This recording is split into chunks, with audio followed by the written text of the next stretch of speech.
Halos going 1 week na talaga yung ating mga patola since nailipatan sila dito. So, 'di ba? Buhay na 'yan kasi kung mamatayan, patay na 'yan. Kasi napakatindi ng araw ngayon. Ayan oh, labas na yung ugat mga kabukals oh. Labas na yung ugat. Tinuturuan na natin sila.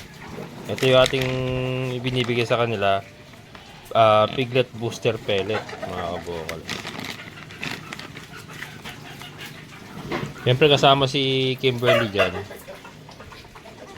pagka ibibigay tayo, kasama na siya. Hindi na natin itinatali yung inahin natin, hindi katulad dati tinatali natin, diba? Kasi napansin ko mas mabilis matuto yung mga anak pagka kumakain yung nanay. Ginagaya nila yung nanay nila eh. Ayan o.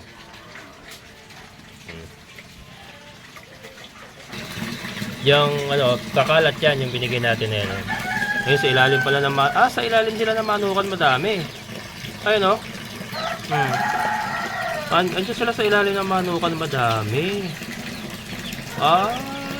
Mas gusto nila yung may mga tae. Ayan sila kita.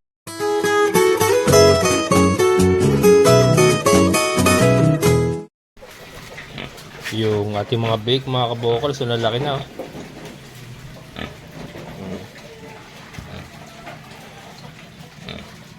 Tinuturuan na natin sila. Ito yung ating ibinibigay sa kanila. Piglet booster pellet mga kabokal. Siyempre kasama si Kimberly dyan pagka ibibigay tayo, kasama na siya. Hindi na natin itinatali yung inahin natin, hindi katulad dati tinatali natin, diba? Kasi napansin ko mas mabilis matuto yung mga anak pagka kumakain yung nanay. Ginagaya nila yung nanay nila eh. Ayan o. Tumitikim na rin sila o. Ayan o. Nakita nila nanay nila kumakain eh. Gagaya sila niyan. Tapos ito kasi mga kabukas, amoy gatas ito. Amoy gatas. Marami pong maraming big booster. Kaya ito kasi yung available dito. Yan. Ito po yung ginagamit natin para maturuan silang kumain hanggang sa mawalay. Pag walay,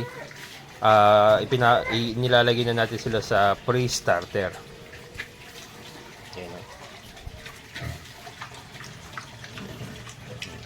Tuturuan nga natin na maaga para maiwalay natin na mas maaga. Para hindi mahirapan si Kimberly. Kahapon lang tayo nag-start nito mga kabokals, nung pagbibigay ng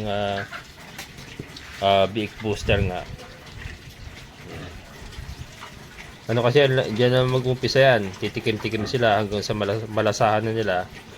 Palakas na ng palakas siya mga kabokal.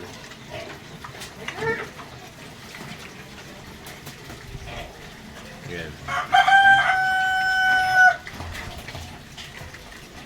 Si Trisha, May 7 na kanyang due date pala.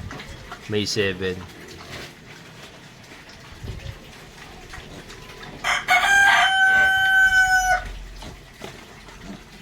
Yan.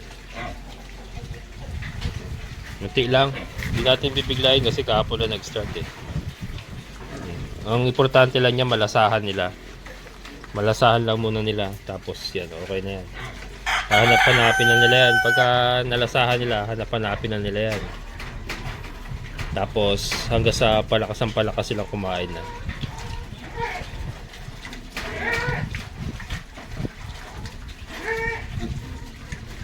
Target natin na wag nating paabuti ng 45 days, maiawat natin ito mga to. Para hindi masyadong malaspag si hindi masyadong malaspag si Kimberly ba?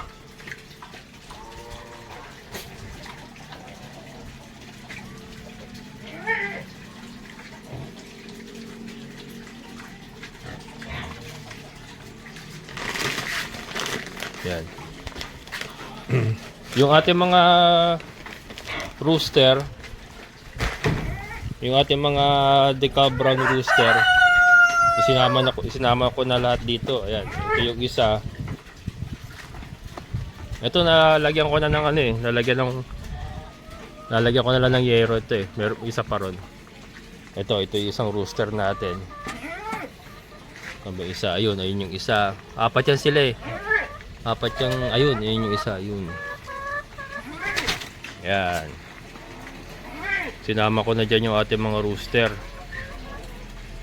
Diyan na tayo magiging breeding area ito, mga kabokals. Magiging breeding area na yan ng ating mga Lica Brown. Ang plano ko kasing gawin, pipili tayo dito ng mga, pagdating ng mga siguro June yung nag-uulan na, pipili tayo dito ng mga pwede pang ilagay sa battery cage. Maglo-load tayo sa battery cage. Tapos magtitira ako dito ng mga for breeding na. So mangyari niyan, sama-sama na yung apat na rooster. Tapos magtitira tayo ng ilang pirasong inahin for breeding. Yan. Para hindi na sila nakalagay sa scratch sa fly pen, and then naayusin nga natin yung bubong. Ito na ipamo ko ng bubong, mga kabokals eh. Ganyan. Tapos andun yung isa. Pag ako lang gumawa niyan, kaya ganyan lang yan. Tapos mayroon tayong didosing yero na pabalagbag na ganun. Importante na naman ma-protectionan sila sa ulan dito sa area na to. Kasi nakasisilong naman sila dun sa may silong ng kambingan. Ayan. And then ito na nga yung ano. Ito na lahat yung tinanggal ko na yung mga manok. Ayan, lilinisin ko pa. Tinanggal ko na yung mga manok para wala nang manok malapit sa kubo. Wala nang nakadikit ng manok sa kubo. So ito na yung ating mga Rhode Island rooster. Ayan. Then ito yung ating white leghorn sa kayong Rhode Island dark mahogany hens. And then ito yung cross white leghorn Rhode Island natin. Si Kimberly oh. Ay, Kimberly. Si Trisha. Trisha. Tayo, dali. Tayo. Laglag na yung dede niya, mga kabukals. Laglag na. Lapit na rin naman kasi. May 7. Ano ba ngayon? April 29 na ngayon. Malapit na, mga kabukals. Okay.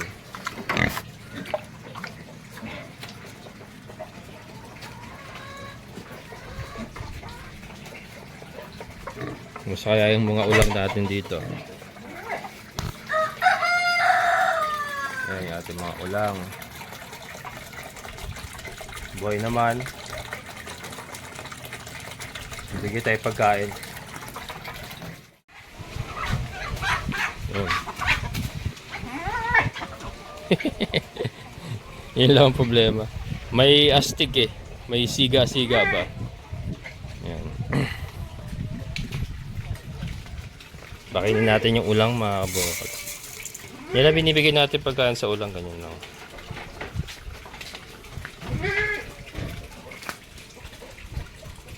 Ang goal ko rito pagdating ng tag-ulan, huwag pasukin ng tubig. Kaya kakanalan ko yan, yung mga possible na nadaanan ng tubig. Kakanalan natin yan. And then yun nga, may bubong doon sa harap para hindi pumasok ang tubig. At yung mga ulang,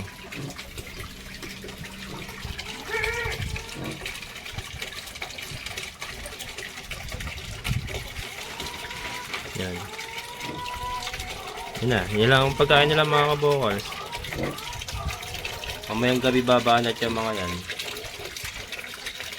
Yung iba nasa hiding pa, kaya hindi natin makita. Yung isa, yun, nasa ibabaw.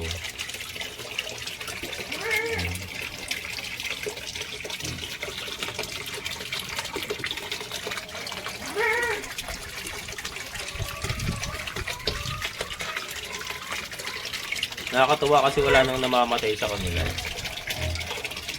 Wala nang namamatay. Hayaan ko lang ganyan. Pinababayaan lang natin ganyan. Basta yung make sure lang yung ating aerator tumatakbo. Then palit lang tayo ng tubig. Ito, nung huling palit ko, 5 araw bago ako nagpalit. Okay naman. So, ganun gagawin natin. Siguro kahit weekly pwede. Weekly ang palit. Pwede. Ayan. Tingnan lang natin kung Tingnan lang natin kung hanggang saan sila lalaki sa ganitong klaseng trapal pan. Parang training na nga rin natin, training sa pag-aalaga ng ulang. Trisha. Yan, si Trisha po. Ito nyo, bilog na yung ganyan siya, no? Bilog na. Lapit na yan. May 7. Bumili ko ng floating pellet para sa ating mga hito, mga kabukals, kasi wala sila makain na oh. Nakita ko yung ibabaw napakalinis na eh.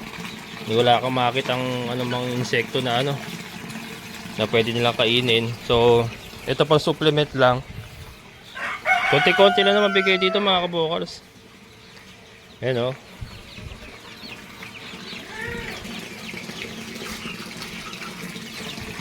Natin. Meron kayang kakagat. Kahapon ako nag-start nito eh. Yun. Kita nyo ba? Ayan.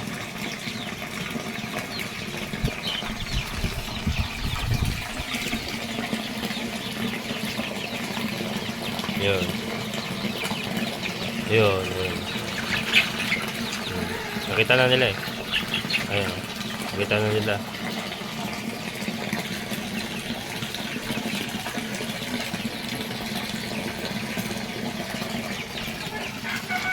Ayan.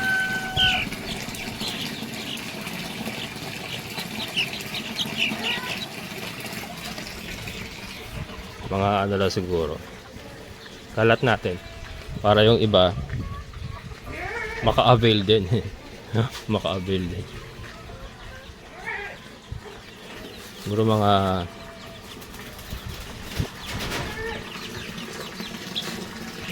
apat na isa pa. Apat na dakot lang, mga kabukals, okay na yun. Yung iba. Ayan. Kita nyo ba, mga kabukals?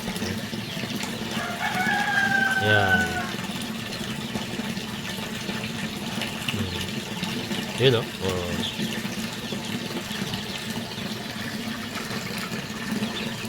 Ayan oh, sa gilid sa gilid. Dami pa rin nila. Actually wala pa akong nakitang patay talaga. Hindi ko lang alam sa ilalim kung kinain na nila. Pero walang lumulutang, mga kabukals eh. Walang lumulutang.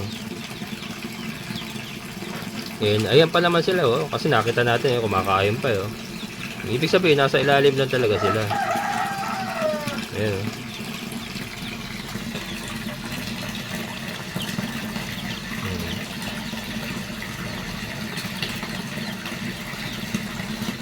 Kita niyo ba, mga kabukals?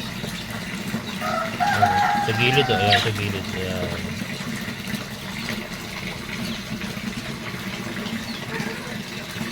Yung kakalat yan, yung binigay natin na yan. Ngayon sa ilalim pala ng sa ilalim sila ng manukan, madami. Ayun oh. Andiyan sila sa ilalim ng manukan, madami. Mas gusto nila yung may mga tae. Ayan sila, kita niya ba?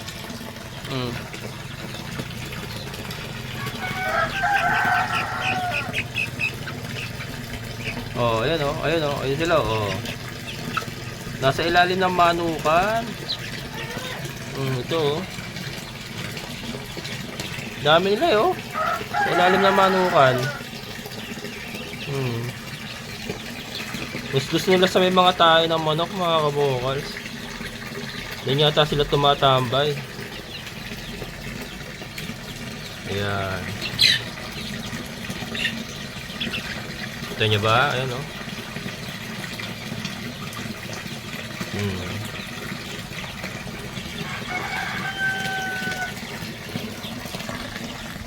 Wala na dito. Dito dami rin o. Kasi may manok dito eh. O, dito rin.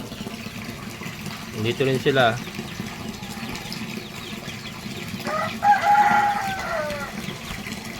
Kumalat na yung ano ibinigay natin, kumalat na. Nakalat yan. Pero di ba, ayun, nandun talaga sila nakakonsentrate mga kabukals, oh. Ang dami talaga nila doon, oh.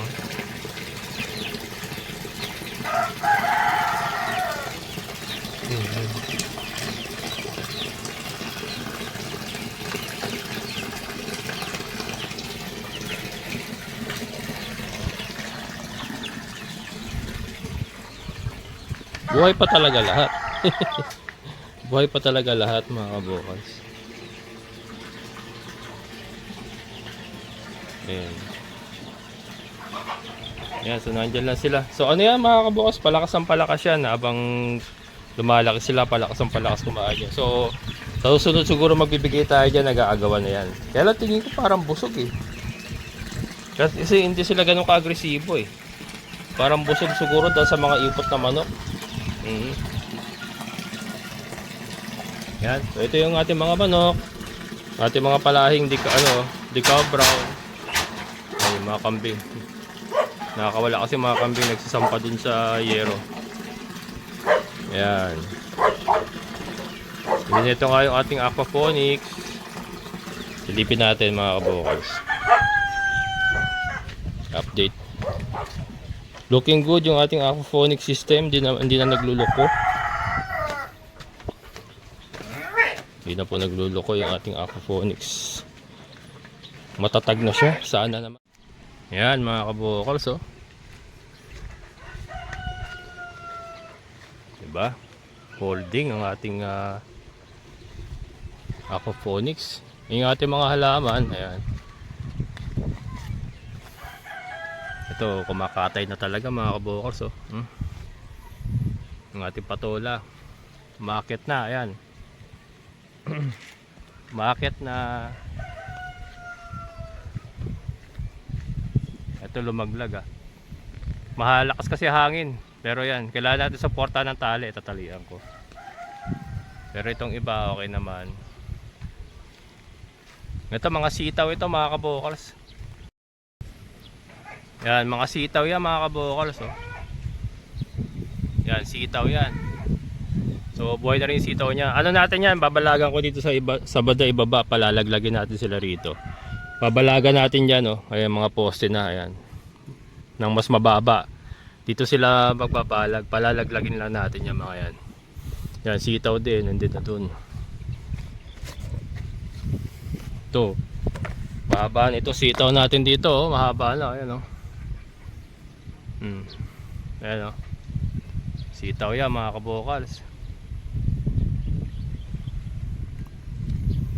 So ito halos going 1 week na talaga yung ating mga patola since nailipatan sila dito. So di ba? Buhay na yan kasi kung mamatayan, patay na yan kasi napakatindi ng araw ngayon. Ayan, oh, labas na yung ugat mga kabukals, oh. Labas na yung ugat. Ano mangyayari dyan mga kabukals sa labas ng ugat nyan? Yan to. Umakit na nga sila, oh.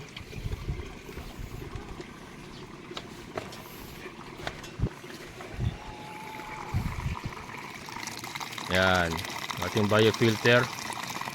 Kalilinis ko lang. Ito wala namang problema to mga kabukals. Araw-araw natin linisin to eh. Kasi mas may problema yan mga kabukals kung sa loob mag-accumulate.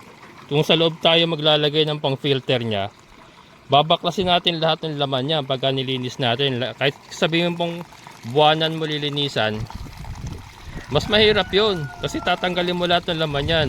Kaya versus dito pa lang pinifilter na natin, ito, tungkabin mo lang itong goma na to, tanggal na yung net, laban mo yung net, tapos na, wala pa 5 minuto, tapos mo na linisan. Araw-araw nga lang gagawin versus doon tayo maglalagay ng filtration system sa mismong loob ng drum. Oo nga, buwan siya tatagal, buwan ng paglilinis niya. Kaya lang, di ba, yung hirap po ng pagtatanggal lahat ng graba, lahat ng materials natin sa loob. Kahit once a month mo gagawin yun, medyo mahirap pa rin. Versus yung araw-arawin mo lang, 5 minutes a day. 5 minutes a day na gagawin mo. Para sa akin, mas madali yun. Yan. Para sa akin lang naman yung mga kabukals ha. Kanya-kanya tayong diskarte. Pero ito po yung pinakamadali para sa akin. Ano ba naman yung 5 minutes, tanggalin mo to. Laban mo yung net, tapos na. And then itong drum natin, permis pong ganyan. Ano yan, hindi na bubuksan yan. So matagal pong dudumi talaga yan, yung ating drum na yan. Ito lang yung permis natin nililinisan dyan. Ayan. Ganda naman ang flow ng tubig. Yan, kalilinis ko lang mga kabukals. Kalilinis ko lang. Pero itong napaka-importante niya mga kabukals. Yan ang highlight niya. Oh. 'Di ba? Yung patola lumaki ng ganyan sa tubig ng ating aquaponics. Malaki ang pag-asa po na magtuloy-tuloy na yan kasi yan ano na siya. Pero syempre yan, kailangan pa rin nating patunayan niya kasi hindi pa siya bumabalag eh. Makikita natin yan pag bumalag na. Ating mga kambing ay naninimot. Mukhang matagal yata ang tag-ulan ngayon. Matagal pa ang tag-ulan. Si Milky andun. Pupunta ko pa si Milky. Hindi ako nakapanguha ng napier kanina. Kaya ililipat ko siya ng pwesto ngayong gabi dun sa may mga damo. Ililipat ko siya. Hindi wala siyang napier ngayon eh. Lalaki ng tiyan ng ating mga kambing oh. Tingnan na ba? Mag-ina. Lalaki ng tiyan. Yan Ma'am Jean, ang lakas kumain ng ang lakas kumain ng lactating. Ang lakas kumain mga kabukals. Ang laki ng tiyan ni Bambi oh. Sa umaga lactating sila kanina umaga. Dinamihan ko kasi wala nga silang napier kanina. Dinamihan ko na ng lactating. Kahit si Dagul pinaglactating ko na kasi wala nga napier, hindi ako nakapanguha at medyo umabot tayo sa breaking point ng ating katawan mga kabukals. Umabot sa breaking point.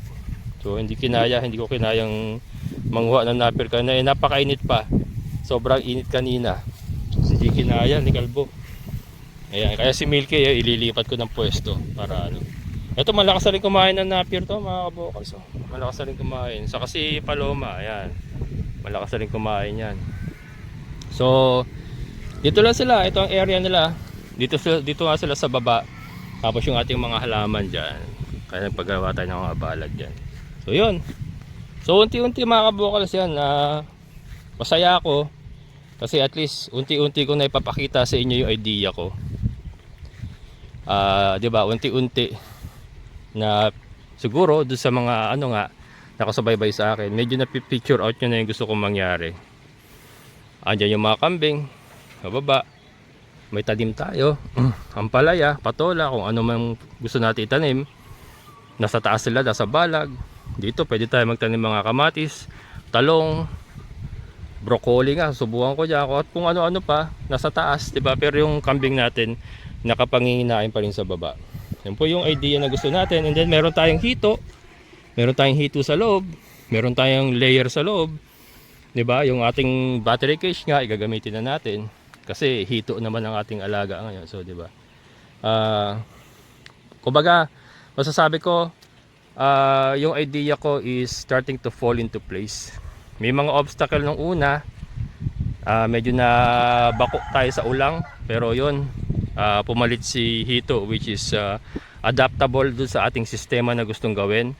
So yun, so si Hito ang tutuloy sa ating sistema kasi siya po yung kayang mag-adapt doon sa sistema gusto natin gawin, which is yung layer chickens, aquaponics at saka yung isda nga na gusto natin gawin dito sa ating sistemang aquaponics, chicken phonics, aquaponics with chicken. Ayan yung mga kambing natin, tuloy-tuloy lang po. Maganda rin po ang pagkakambing natin. So, ayusin natin yung kanilang kulungan. Maglalagay tayo ng mga kwarto-kwarto para sa mga anak na yan. Marami pa namang kawayan dyan. Ayan. Coco lumber lang, kahit ako na lang gumawa nun. Kwarto-kwarto lang naman. Para masakluban natin kung kailangan, kung malamig, maulan, masasakluban natin yung kanilang kwarto kung sila man ay may anak. Kasi yun po yung mga pagkakamali ko noon na naging sanhi po ng pagkamatay ng kanilang mga anak.